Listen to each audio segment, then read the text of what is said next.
नमस्ते दोस्तों, मैं हूं प्रदीप कुमार। आप देख रहे हैं डिजिटल मार्केट। वीडियो शुरू करने से पहले बता दूं, ये वीडियो एक एजुकेशनल पर्पस के लिए है। अगर आप स्टॉक मार्केट में कोई भी फाइनेंशियल इन्वेस्टमेंट करते हो तो अपने फाइनेंशियल एडवाइजर से सलाह जरूर लें या फिर अपनी सोच समझ के साथ ही स्टॉक मार्केट में इन्वेस्टमेंट करें।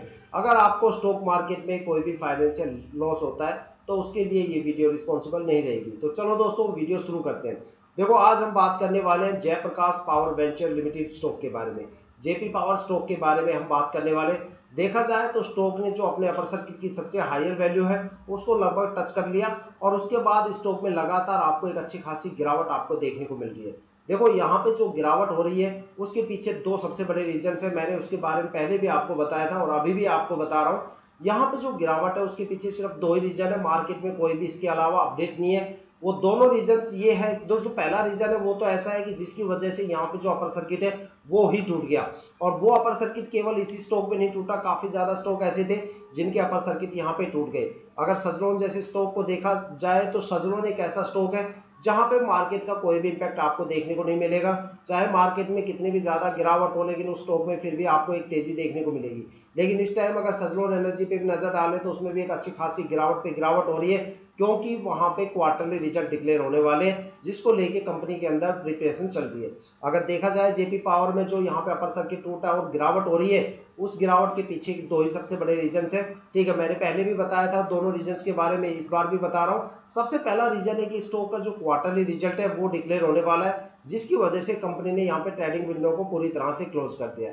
अब ट्रेडिंग विंडो क्लोज होने का मतलब होता है भाई, इस स्टॉक में आपको कोई भी कंपनी की तरफ से फाइनेंशियल एक्टिविटी या लेन देन, बाय या सोल्ड आउट आपको देखने को नहीं मिलने वाला, क्योंकि कंपनी पूरी तरह से यहाँ पे डीएक्टिवेट है।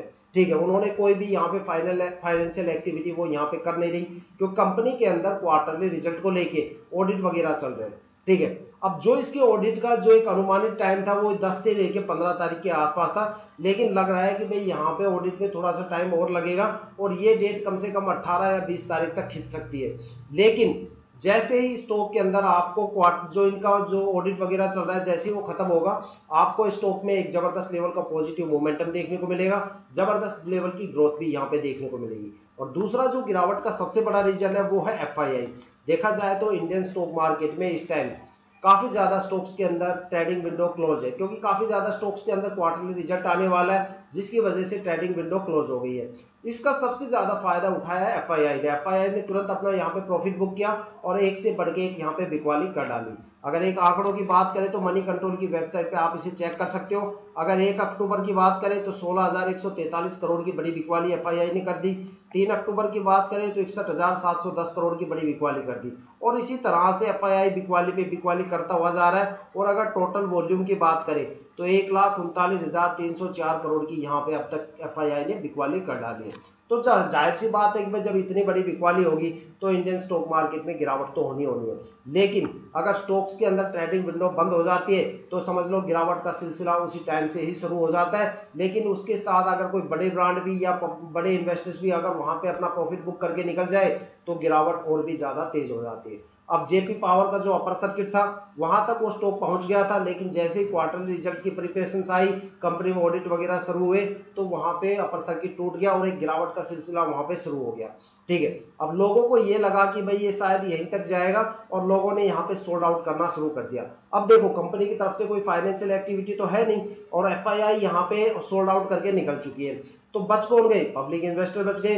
अब पब्लिक इन्वेस्टर्स को ये लग रहा है कि भाई ये अपने अपर सर्किट को टच कर चुका, हो सकता है कि भाई इस साल ये इसी वैल्यू तक जाएगा और इस वजह से यहाँ पे गिरावट हो रही है। तो लोगों ने 1-2 दिन वेट भी किया, लेकिन जब गिरावट ज्यादा ही हो गई तो लोगों को पता चला कि भाई बेसिक रीजन निकल के क्या आ रहा है। ठीक है, लेकिन मैं आपको पहले से बता रहा था भाई ये अपने जो लास्ट ईयर का जो सबसे हायर वैल्यू है सिर्फ उसको टच करेगा या फिर उसके नियर बाई रहेगा, उससे ऊपर वो बिल्कुल भी नहीं जाएगा, क्योंकि लीप ईयर चल रहा है। लीप ईयर में इंडियन स्टॉक मार्केट के अंदर जो लिक्विडिटी होती है उसको कंट्रोल किया जाता है। ठीक है, तो ये फैक्टर तो पहले से चल रहा है। दूसरा, यहाँ पे जो क्वार्टरली रिजल्ट है उसकी टर्म्स यहाँ पे आ गई, तो जिसकी वजह से कंपनी में ऑडिट वगैरह शुरू हो गए, जिसकी वजह से स्टॉक में लगातार आपको एक अच्छी खासी गिरावट का सामना करना पड़ रहा है। ठीक है, और अब यहाँ पे जो पब्लिक इन्वेस्टर्स है वो ज्यादा बच गए, क्योंकि एफआईआई तो यहाँ से प्रॉफिट बुक करके निकल चुकी है। और अगर जहाँ पे एफआईआई को थोड़ा बहुत भी पोर्टफोलियो उनका रेड है तो वो वहां पे वेट कर रहे हैं। ठीक है, जो सर्टिफाइड इन्वेस्टर्स है वो भी वेट कर रहे हैं, उनको पता है कि जैसे ही यहाँ पे ऑडिट वगैरह खत्म हो जाएगा स्टॉक के अंदर पॉजिटिव मोमेंटम देखने को मिलेगा। लेकिन पब्लिक इन्वेस्टर्स को कौन समझाए, वो यहाँ पे लगातार सोल्ड आउट पे सोल्ड आउट कर करके स्टॉक को यहाँ पे लगातार गिरावट करवा रहे हैं। एक बार देखा जाए तो यहाँ पे एक अच्छी खासी सेलिंग प्रेशर यहाँ पे आपको देखने को मिलेगा, जिसकी वजह से स्टॉक में डेली एक जबरदस्त यहाँ पे गिरावट आपको देखने को मिल रही है। ठीक है, ये गिरावट आपको तब तक देखने को मिलेगी जब तक कंपनी के ऑडिट वगैरह खत्म नहीं हो जाते। कंपनी के ऑडिट का जो एक अनुमान था वो 10 से लेके 15 तारीख थी, लेकिन इस बार थोड़ा सा हो सकता है कि लंबा खिंच जाए। तो मोस्टली जो ऑडिट वगैरह का टाइम होता है वो 1 वीक या 10 डेज का होता है। अगर मान लो ज़्यादा खिंच जाए तो हो सकता है इस वीक के अंदर भी ऑडिट वगैरह खत्म हो जाए, उसके बाद आपको स्टॉक में अच्छा खासा पॉजिटिव मोमेंटम मिलेगा देखने को मिलेगा। तब तक इस स्टॉक में आपको गिरावट ही देखने को मिलेगी।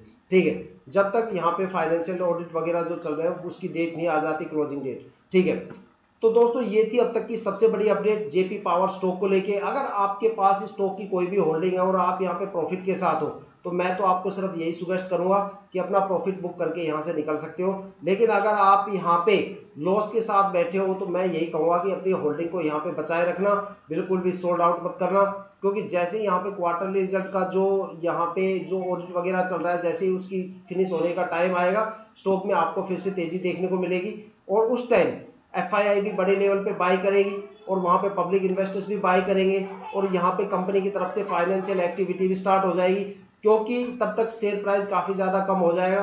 तो उस टाइम आप एक अच्छे खासे लेवल पे बाई करके अपने शेयर को एवरेज कर सकते हो और आने वाले टाइम में स्टॉक से एक अच्छा खासा मार्जिन और प्रॉफिट गेन कर सकते हो। तो दोस्तों ये थी अब तक की सबसे बड़ी अपडेट जेपी पावर स्टॉक को लेके। अगर आपको वीडियो अच्छी लगी हो तो लाइक शेयर और कमेंट जरूर कीजिएगा। साथ में अगर आप बेल आइकन को क्लिक करते हो तो वो और भी अच्छा आपके लिए रहेगा, ताकि हम जो भी वीडियो आपके लिए लेके आते हैं डीपली एनालिसिस करके उसकी नोटिफिकेशन आप तक सबसे पहले पहुंचे, ताकि आप स्टॉक मार्केट के हर पहलू से अपडेट रहे, रूबरू रहे, अपने आप को अपडेट और अपग्रेड करते रहे। इसी के साथ वीडियो समाप्त करते हैं। जय हिंद।